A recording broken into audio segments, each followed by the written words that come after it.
ಮನೆಯಲ್ಲಿ ಯಾರೂ ಇಲ್ಲದ ವೇಳೆ ಬೀಗ ಮುರಿದು ಬಂಗಾರ ಮತ್ತು ಹಣ ಕದ್ದು ಎಸ್ಕೇಪ್ ಆಗಿರುವ ಘಟನೆ ಮುಳಬಾಗಿಲು ನಗರದ ಮಂಜುನಾಥ್ ಕಾಲೋನಿಯಲ್ಲಿ ನಡೆದಿದೆ. ಶಿಕ್ಷಕ ದಂಪತಿ ಸೋಮಶೇಖರ್ ಎಂಬುವರ ಮನೆಯಲ್ಲಿ ಕಳ್ಳತನ ನಡೆದಿದೆ. 3 ಲಕ್ಷ ನಗದು ಹಾಗೂ 650 ಗ್ರಾಂ ಚಿನ್ನ ಹಾಗೂ 1.5 ಕೆಜಿ ಬೆಳ್ಳಿ ಕಳ್ಳತನವಾಗಿದೆ. ಮನೆಯ ಮುಂದಿನ ಹಾಗೂ ಹಿಂದಿನ ಬಾಗಿಲ ಮೂಲಕ ಕಳ್ಳರು ಒಳನುಗ್ಗಿದ್ದಾರೆ. ಈ ಬಗ್ಗೆ ಮುಳಬಾಗಿಲು ನಗರ ಪೊಲೀಸ್ ಠಾಣಾ ವ್ಯಾಪ್ತಿಯಲ್ಲಿ ಪ್ರಕರಣ ದಾಖಲಾಗಿದೆ. ಭದ್ರಾವತಿ ತಾಲೂಕಿನ ಕಂಬದಾಳು ಹೊಸೂರು ಪಂಚಾಯಿತಿಯ ಪಿಡಿಒ ಅಹಮದ್ ಅಲಿ ಮತ್ತು ಕಾರ್ಯದರ್ಶಿ ಸುರೇಶ್ ಲೋಕಾಯುಕ್ತ ಬಲೆಗೆ ಬಿದ್ದಿದ್ದಾರೆ.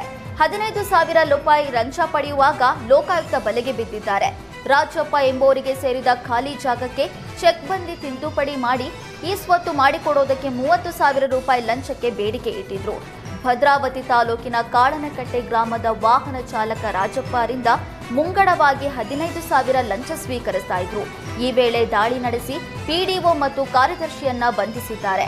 ಲೋಕಾಯುಕ್ತ ಎಸ್ಪಿ ಮಂಜುನಾಥ್ ಚೌಧರಿ ಮಾರ್ಗದರ್ಶನದಲ್ಲಿ ಡಿವೈಎಸ್ಪಿ ಚಂದ್ರಶೇಖರ್ ಮತ್ತು ಇನ್ಸ್ಪೆಕ್ಟರ್ ವೀರಬಸಪ್ಪ ನೇತೃತ್ವದಲ್ಲಿ ಕಾರ್ಯಾಚರಣೆ ನಡೆದಿದೆ.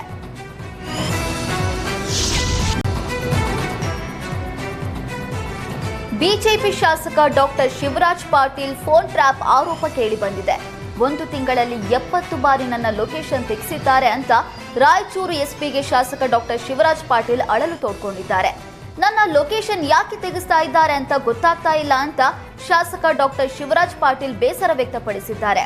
ಪೊಲೀಸರು ಕಳ್ಳರನ್ನ ಡಕಾಯಿತರನ್ನ ಹಿಡಿಯೋದು ಬಿಟ್ಟು ಬೇರೆ ಕೆಲಸಕ್ಕೆ ಸರ್ಕಾರವೇ ನೇಮಿಸಿದಂತಿದೆ ಅಂತ ಆರೋಪಿಸಿದರು. ಶಿವಮೊಗ್ಗದ ಸಾಗರ ಪಟ್ಟಣದಲ್ಲಿ ಮಹಾಗಣಪತಿ ಜಾತ್ರೆ ಹಿನ್ನೆಲೆಯಲ್ಲಿ ಗಣಪತಿ ಕೆರೆಯಲ್ಲಿ ದೋಣಿ ವಿಹಾರಕ್ಕೆ ವ್ಯವಸ್ಥೆ ಮಾಡಲಾಗಿದೆ. ರಾಜ್ಯ ಅರಣ್ಯ ಕೈಗಾರಿಕಾ ಅಭಿವೃದ್ಧಿ ನಿಗಮದ ಅಧ್ಯಕ್ಷ ಬೇಳೂರು ಗೋಪಾಲಕೃಷ್ಣ ದೋಣಿ ವಿಹಾರಕ್ಕೆ ಚಾಲನೆ ನೀಡಿದರು. ಸಾಗರ ತಾಲೂಕನ್ನ ಪ್ರವಾಸೋದ್ಯಮದಲ್ಲಿ ಹೆಚ್ಚು ಅಭಿವೃದ್ಧಿ ಪಡಿಸುವ ಕೆಲಸ ಹಂತ ಹಂತವಾಗಿ ನಡೀತಾ ಇದೆ. 24 ಗಂಟೆಯೂ ಪ್ರವಾಸಿಗರು ಬಂದು ಹೋಗೋದಕ್ಕೆ ಅನುಕೂಲವಾಗುವಂತೆ ಅಭಿವೃದ್ಧಿ ಮಾಡಲಾಗ್ತಿದೆ. ವಿಶ್ವವಿಖ್ಯಾತ ಜೋಗ ಜಲಪಾತವನ್ನು ಅಭಿವೃದ್ಧಿಪಡಿಸುವ ಕೆಲಸ ತ್ವರಿತವಾಗಿ ನಡೀತಾ ಇದೆ. 180 ಕೋಟಿ ರೂಪಾಯಿ ವೆಚ್ಚದಲ್ಲಿ ಜೋಗ ಅಭಿವೃದ್ಧಿ ನಡೀತಾ ಇದ್ದು 90 ಕೋಟಿ ರೂಪಾಯಿ ಬಿಡುಗಡೆಯಾಗಿದೆ.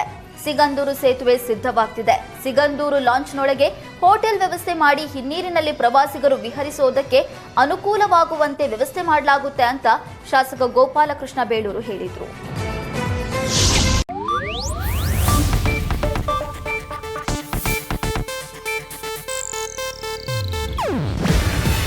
ಇದು ಏಷ್ಯಾನೆಟ್ ನ್ಯೂಸ್ ನೆಟ್ವರ್ಕ್ ಪ್ರಸ್ತುತಿ. ನೀವು ನೋಡ್ತಿದ್ದೀರಾ ಏಷ್ಯಾನೆಟ್ ಸುವರ್ಣ ನ್ಯೂಸ್.